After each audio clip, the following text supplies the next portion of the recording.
Welcome to the Walker Talkers indeed.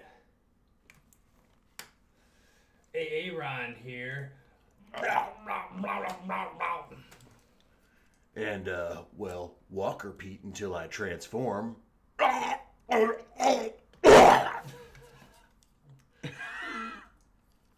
of course, we are back with the Walker Talkers, the Walking Dead game. Walking Dead. I almost mixed that up with the Game of Thrones, man. I have to that on my mind. I was going to say the Walking Game. The Walking Game.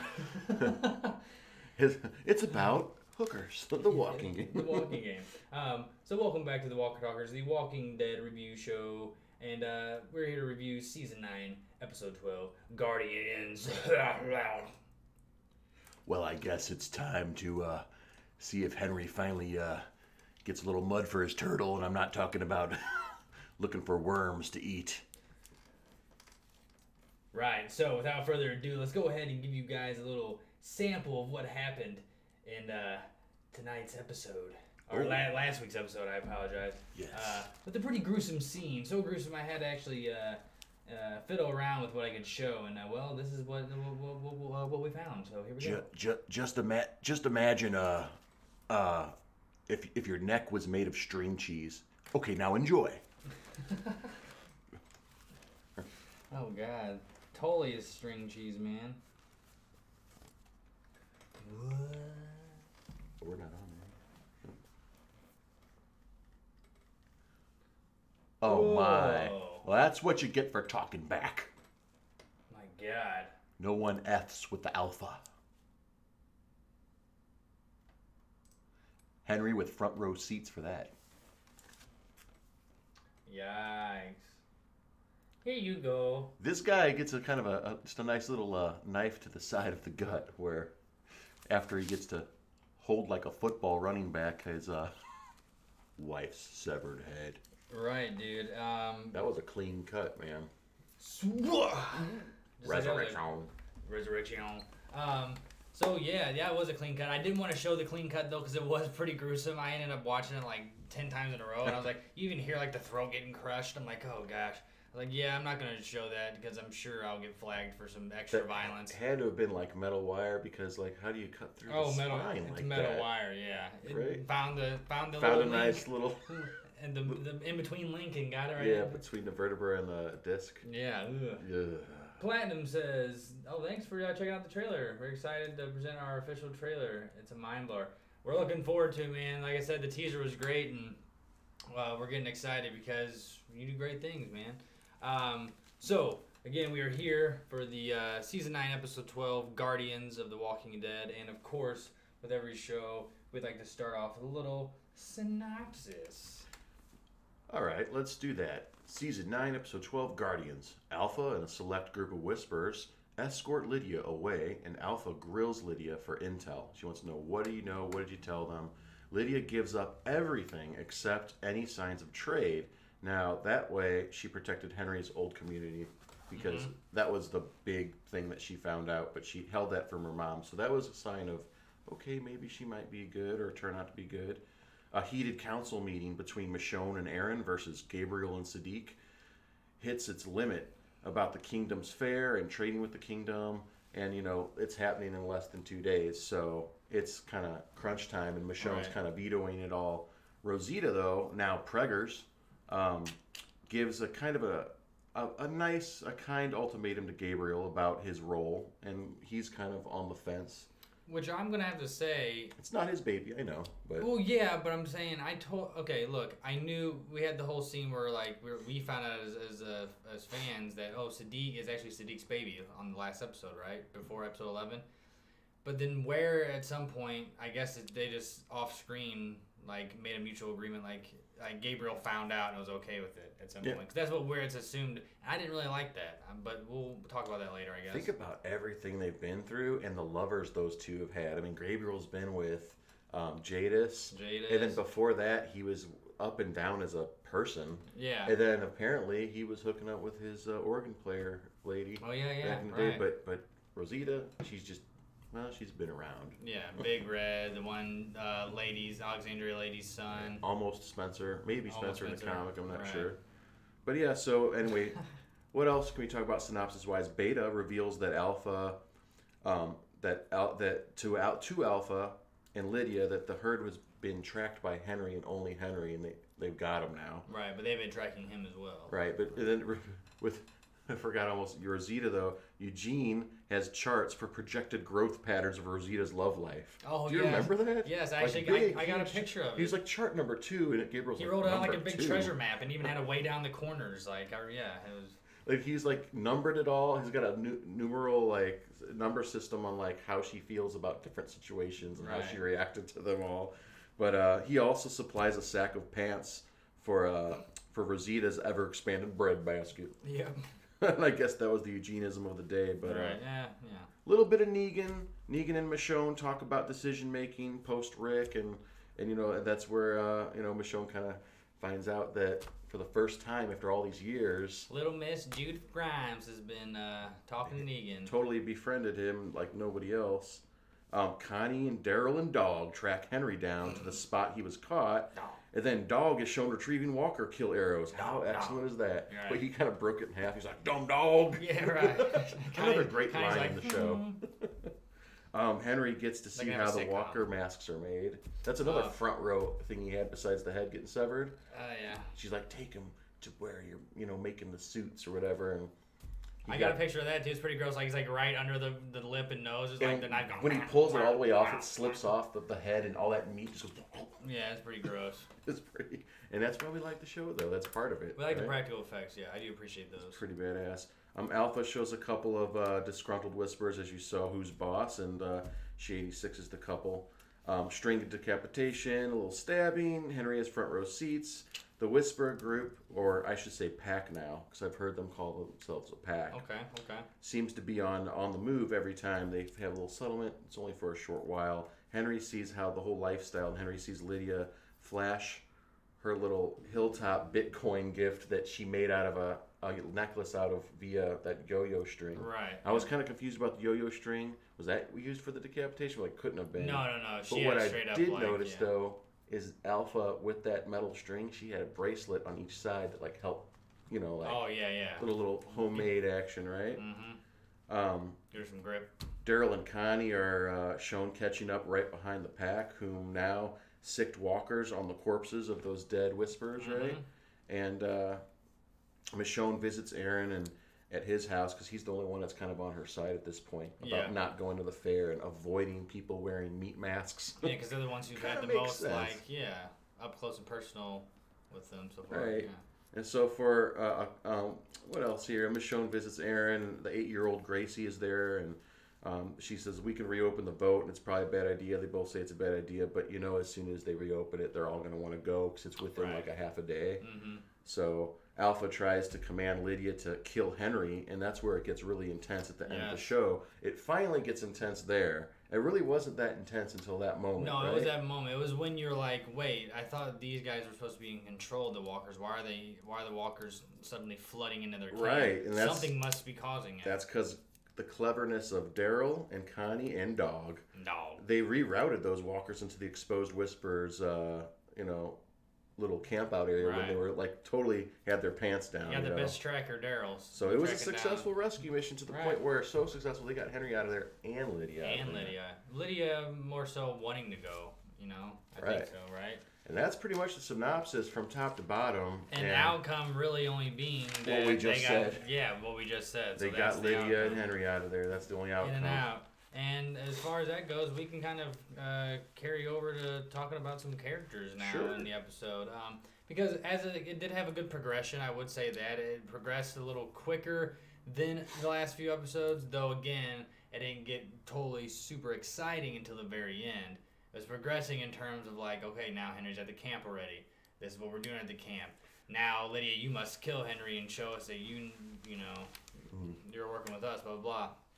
So I kind of wish they did this 2 episodes ago instead of the whole background stuff. I do wish that, though, because they could have been sprinkling the background stuff throughout the episodes. There you go. I like that. Instead of just focusing on one episode, right? But yeah, Lydia, Alpha, and Henry, those 3 are kind of always will be in the same conversation together because without Lydia, Alpha has only one mission. That's to get Lydia. Otherwise, she doesn't care about anything else but like doing her thing with her whispers. And then Henry, he's not going to do anything without her either, without Lydia either. Right. So it's just like a tug of war game here that's going to end up in will conflict. It's almost like a Romeo Juliet situation. Michelle, Aaron, Gabriel, Sadiq, those four. Have anything to say about them?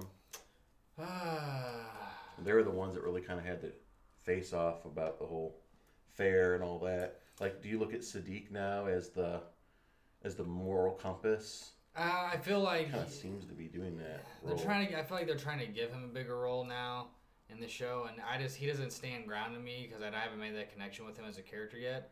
So when he talks and tries to act like he's leading, it actually honestly annoys me. Just because, I don't know why. Because none of these characters are like I'm not attached to. It doesn't annoy you any more than Alden, though. Not more than Alden, and not more than Henry. Alden's probably or even Tara sometimes. Tara sometimes too, but she's has a little bit more ground to stand on because she's been there longer. Right. But everybody else, it's kind of like I don't have that connection with him yet. Like with Carl dying, it did not make me want to have a connection with Sadiq at all. It made me resent Sadiq because now it's like you're replacing Carl. He's a hard ass still. Aaron's tight. He's cool. Solid dude. He's a cool character. Yeah, I like him. I really hope they don't F him up like they did with Jesus because him and Jesus were supposed to be tag teaming Beta, but now with Daryl on the show and not in the books, they can mix it all up. So maybe it'll be Daryl and Jesus Aaron. was still alive too because he was a badass character. That's one of those characters who like. I don't know. Give me a big part of everything. They just really handled their characters wrong in general. In all aspects, any character in that show, whether it be like the top dogs, the middle ones to the low ones, the writers and I think and it's producers bizarre though because bad. that Payne guy that plays Jesus, he didn't have any other contracts or any dispute with this or that. They just. They just don't know how to handle him, dude. At that point, they were looking like, we do need a big death, and that's what they did. And it's like, well, he could have actually been more useful in terms of the story, but okay, whatever. Sure. Do you think Sadiq and Gabriel and Eugene are going to basically be like 3 men and a baby? If Rosita gets, and it's like, after she has the baby, she gets her head lopped off, or that'll probably happen before she has the baby. Yeah, I think they'll all kind of take turns at raising the kid, if that's the case. But yeah, Eugene's just his lost cause. It's kind of pathetic to tell you the truth. Right, but yeah. He's got his place, I guess.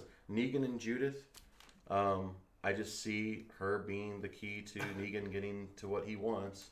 Yeah, she says she feels sorry for him, and that's the weakness right there. That's what he's gonna use. I don't know if they're gonna send Negan in, or if he's gonna go in himself and do what he did in the comic and like join the Whispers for like a couple of days just to like.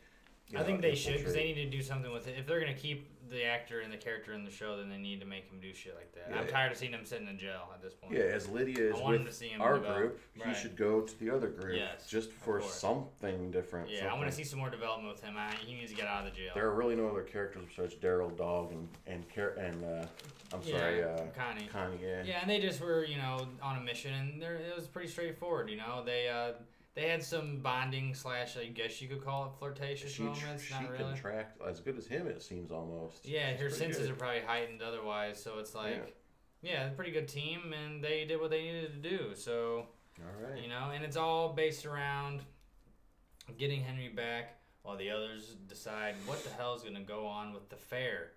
And do you think it's fair to have events to kind of relax, kind of forget about the apocalypse that you're living in? Absolutely, as long as there are no whispers around. Right, yeah, because that's if you have danger afoot, then, why would you want to do that? But, I mean, danger's always afoot.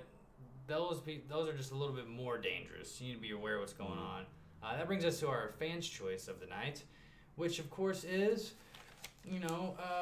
during a zombie apocalypse, everybody needs to take a chill pill, relax, get some entertainment so they don't go insane, Good transition. This show doesn't, it's alright, I guess. This show doesn't show, them having sex, which we all know that's what would really be going down top entertainment. Yeah, that'd be a lot of pecker dance. Yeah, right, a lot of pecker dance, oof. But in terms of having a big society, a new civilization you're trying to grow, say you're the leader or you're part of some group, and you guys need to decide... we need to have an event to let everybody kind of get their minds off look forward to and forget about what's happening outside of their communities. And we've seen a few in the show, and then we have one in mind that maybe we haven't seen. So we're going to go ahead and lay them out there, and you guys decide what you think would be the best kind of event to have during Apocalypse. Some of them have some pros, and some of them have some cons. So number one we've seen back in like season 2-ish, season 3, and that is... season 3 with the governor. The governor, sundown... I wouldn't call them cage matches, but I'd call them gladiator matches, right? Yeah, like Walker gladiator matches, essentially. As you remember with Earl. Right. Earl was a big, him and his goons were the ones that were fighting off the walkers as everyone cheered not Earl, not Earl, sorry. Fuck, why are we having a brain fart right now? Daryl's brother, Merle. Merle and all crew. All these Earls and Merle and Earls and Darryls.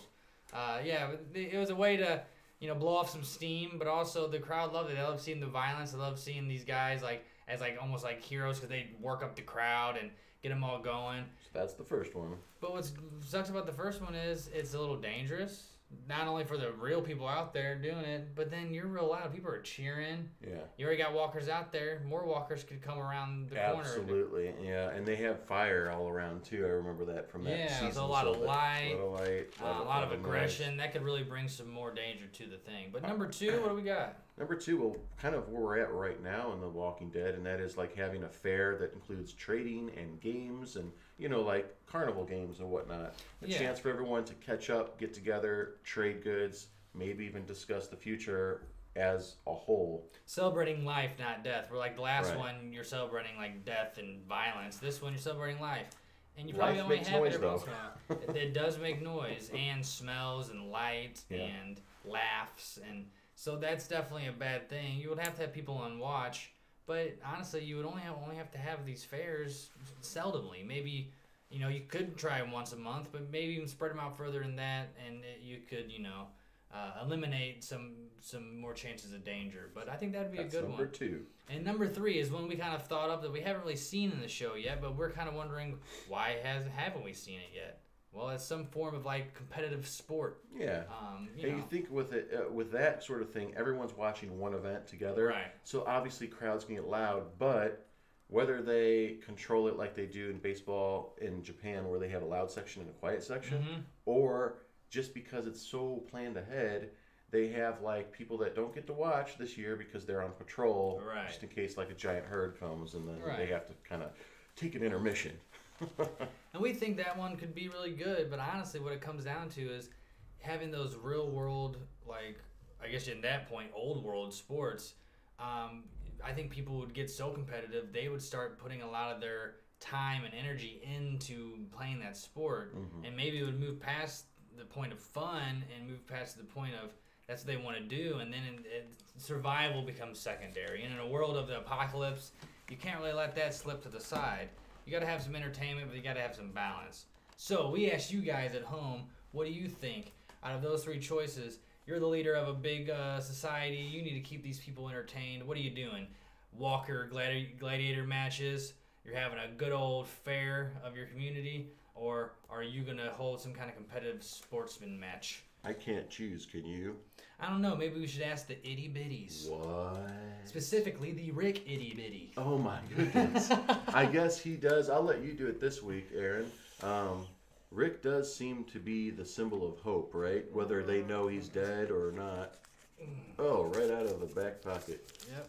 Right with a red machete. I'll leave them out just for the show. And, I have this up, so let me go ahead and take that down for a second. I'll put it right in the frame. Fair games and trade. There you go. Because you know what? It's people of all ages. So that makes sense. Yeah, people of all ages. It gives a chance for the kids to bond with each other and the adults, and vice versa. Most likely having it during daylight, which is nice, so you can have be more aware of your surroundings. If it does carry into the evening, at that point, there would probably be people already scheduled the guard or switch out with the guards from the day people, and it's like then they get to go enjoy some festivities, So I think ultimately, and you can hold it. You don't have to hold it so often, Maybe the gladiator matches, they happen like every Friday night. You don't want to be doing that shit every Friday night. It's just gonna get loud. sports matches too. Games, you're not going to make games every other month. I just thought of another thing. What's that? It could be an event where, like, whatever time of year is best for fishing, since they're there on the coast, they've got rivers, lakes, and they've got the Atlantic Ocean there. They could do a thing where if they have, like, 1 or 2 rather large boats, they can go on, like, a fishing trip where they're safe, unless there's, like, marauder survivors out there or whatnot, or walkers that float up, which we've seen in Fear the Walking Dead and at Oceanside as well, popping up on the coast. Right. But that could be another thing. It sounds kind of peaceful and nice if it's at the right time and you have actual fuel and stuff. Right. So I don't think that's a possibility anymore, is it? It just makes it. It could be one. It'd be a difficult. It'll go from gas powered boats to, like, all right, get the canoes. Here we go. Right. Then all your fish going bad. Maybe I don't know. Who knows? But hey, that brings us to one of our favorite sections because it gives us a chance to appreciate a show that we've loved for so long and are somewhat bitter towards nowadays, and that is our appreciation section. And Pete, what do you appreciate about season 9, episode 12 of The Walking Dead? That's kind of a hard one. I guess I would have to appreciate how the way that Daryl used Alpha's whole gig against her by sicking the walkers. And there was a scene where they were so caught with their pants down that a lot of them got munched on. And some of them got munched on so fast and quick that, like, they did such a great job with these practical effects. I've never seen blood shoot out of, like, neck arteries and stuff so fast and furious before. Right. From the first, like, crunch of the first bite in there. Usually it's like just a pool. It was like some good anime action there. Absolutely. I almost put that scene in there, but I really wanted to show the intensity that was Alpha in this episode. And that'll be my appreciation was the horror aspect. I mean, and entangling that was the awesome practical effects this episode, not only from the spraying neck blood to some of the sweet walkers to the face carving off to the head getting chopped off to her holding up the head. I mean, it was all practical effects. I also have to say I did like the fact that they drew a little bit back into the comics where they showed how they live, because they don't cook their meat. They make jerky out of certain parts. So that's why a couple episodes ago they would find, like, a horse or another animal just sliced open in certain spots. Yeah. So they can quickly get the fresh stuff that's best to turn to jerky. Yeah. Real quick, and not sit there and take forever to skin them. Now, I think in the comic, though, they were roasting pigs and stuff at one point, but they kind of wanted to keep it a little bit more real on the show, because if they started doing that, that would draw in all kinds of problems. Yeah, exactly. That's why I would think that as well. All right. Well, I say those are some pretty good appreciations. Shall we go ahead and move forward to our preview/prediction section of... Absolutely. Let's preview tonight's show, shall we? Hey, we only have 4 episodes left. Oh, it's coming up and then we're going on quite a long break until Game of Thrones time. Oh, yeah. All right, let's go ahead and throw up the preview for tonight's episode 13. So we had some Tara action. Tara and the gals. Oh, sorry. Catch up. Daryl up in, like, a hotel, meeting Beta. It's like, I'm gonna kill him first. And dog's gonna eat his balls. They actually put the letters up. Kill him first. They did that on the last preview when corny. Beta was like, we must know what we're dealing with or whatever. Don't you love how, like, Beta's first maneuver against Daryl is, I'm gonna spear him like a pro wrestler. Yeah, right. Right through the table and, like, when he looks like one already. Yeah. So, got any predictions for tonight, Pete? After seeing that preview, I have to say, I don't really have any good death predictions, but I do have a little inside info that I'd like to share with the fans today. That is kind of a prediction. Okay.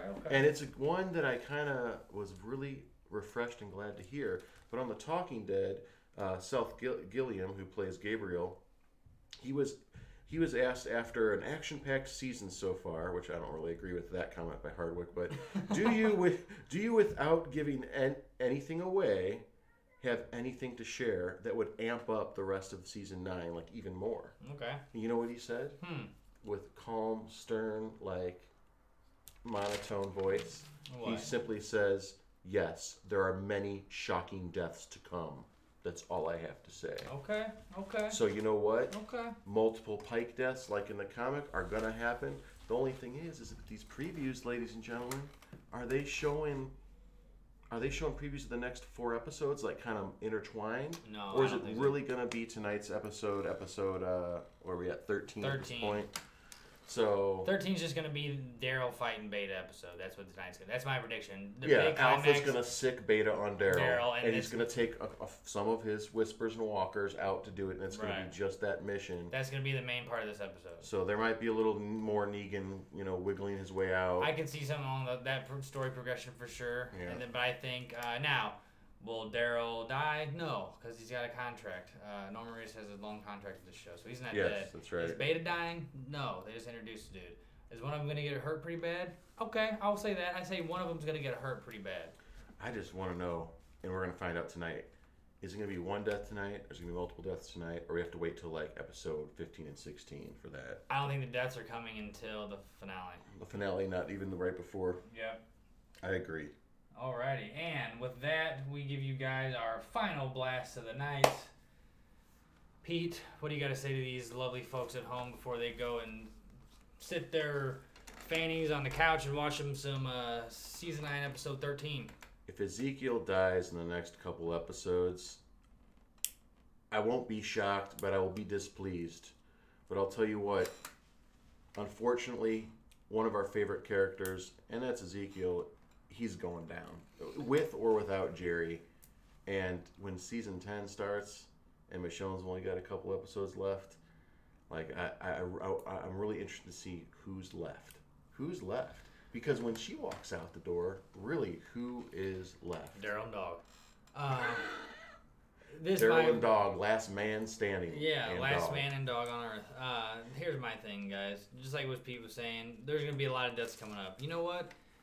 This show needs that to have, to kind of propel it forward even further and really show the impact of this new crazy threat. Because as they've been building their society towards what it used to, like society used to be, that's what they want it, and that's what they think it needs to happen. You have other people evolving and getting as strong as they have over these last, 4, 5, 6 years in the apocalypse now?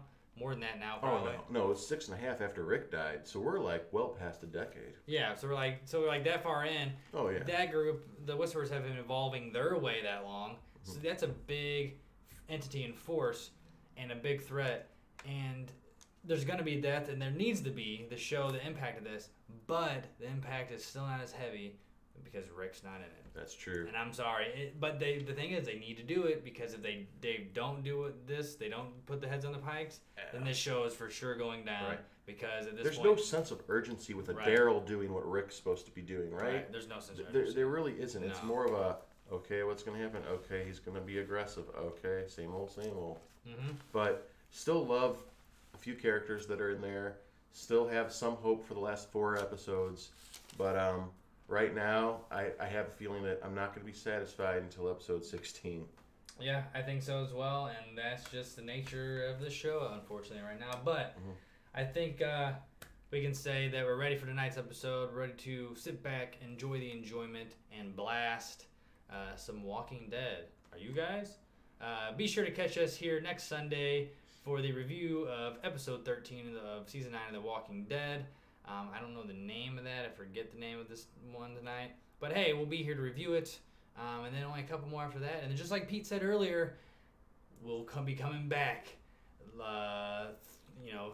second half of April for Go Time. The Game of Thrones review show for the final season. It's going to be a fun show. We're going to go really in-depth with our conversations. We're going to go in-depth with map talk. We have some cool segments planned. Yes, we do. It's going to be a real fun time. So you guys look forward to that. If you're a big GOT fan, I think you guys will enjoy it. And it will be over on Twitch, letting you guys know. It will not be here on YouTube. It will be over on Twitch. So if you want to continue watching our reviews, you dig us, you like the shows we do, then come check out twitch.tv/PanNerdia, where you can see most of my content, if not the same that's over here on YouTube. Thanks, guys. Enjoy the Walker Talkers. Showtime. AA Ron out. Raider Pete out. No doubt. out and Right.